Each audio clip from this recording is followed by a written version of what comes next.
Hey, what's up YouTube, Scourge here, and today I'm going to be reviewing a lesser known game known as The Liar Princess and the Blind Prince. I got the physical release because I wanted the little storybook and soundtrack, pretty much because I'm a sucker for this novelty stuff, but unfortunately it's become a bit of a collector's item, so the only reasonable way to own this game now is the digital version, which is about $20.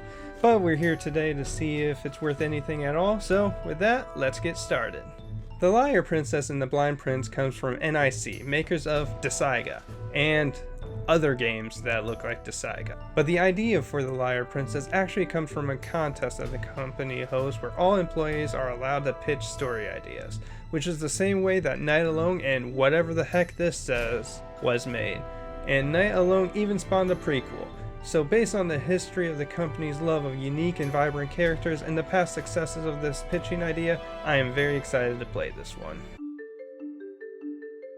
The concept of the Liar Princess was to create a classic fairy tale of a prince and a princess. This tale takes place in a dark forest that surrounds a human kingdom. This forest is full of man-eating creatures of varying sizes, so humans usually try to avoid going into the forest. But on every full moon, a beautiful song can be heard from deep in the forest.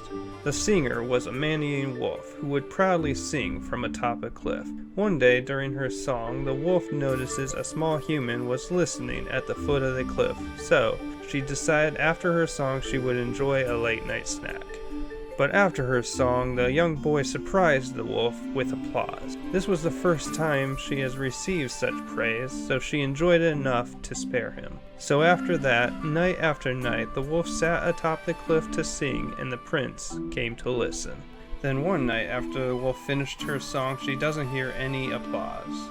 Puzzled, the wolf looks down to find that the prince was climbing the cliff to try to find out who the voice belonged to. Worried about how the prince would react to seeing her monstrous form, the wolf uses her hands to try to block the prince's sight, but instead accidentally blinds him. The prince is quickly saved by a kingdom guard, but after being returned to the castle, he is quickly imprisoned for bringing shame to the royal family.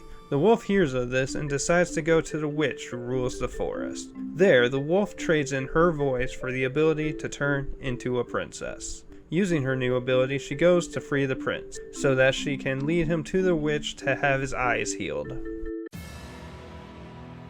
As I said earlier, the Liar Princess was designed to feel like a fairy tale, and the look and design of the game definitely does the concept justice. The wolf looks appropriately dark and ferocious, while the prince and princess are charmingly meek. And throughout the journey, the environments that they pass through stay distinct and engaging, giving a good feeling of progression. I just love the small details that this game shows, like the characters looking unsure when they're alone and cheery when they're holding hands, how the prince is nervous as he's blindly pulled forward, and even their reaction to falling is adorable. On top of that, the music builds a great atmosphere and is pretty chill just to listen to. The Liar Princess and the Blind Prince is a game of very simple controls and is one of those games that requires you to learn things one at a time. You know, one of those games where you can't jump until it wants you to. But there is a reason, as the puzzles keep adding elements, which means the number of controls needed will expand. Although not letting you jump or attack at first seems like a bit much. That being said, the controls are never very tough. A button to hold hands, which brings the prince with you, jumping, and as you advance a few other commands involving the prince, like having him grab boxes or moving by himself. Along with the wolf transformations, that's how most of the game's puzzles will be solved as you safely transport the prince from A to B.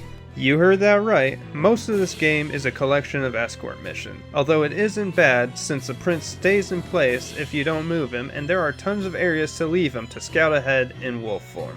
I found this very enjoyable, and with full control of the prince's movements, I never felt like I was screwed over by the game. But the prince isn't your only concern, as the princess form makes the wolf just as vulnerable as the prince, which can be dangerous as there are areas too narrow for the invincible wolf form.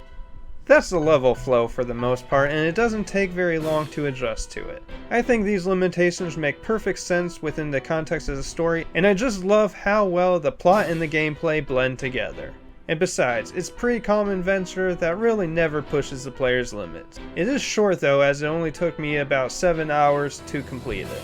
And I do want to specify, I mean complete, not finish.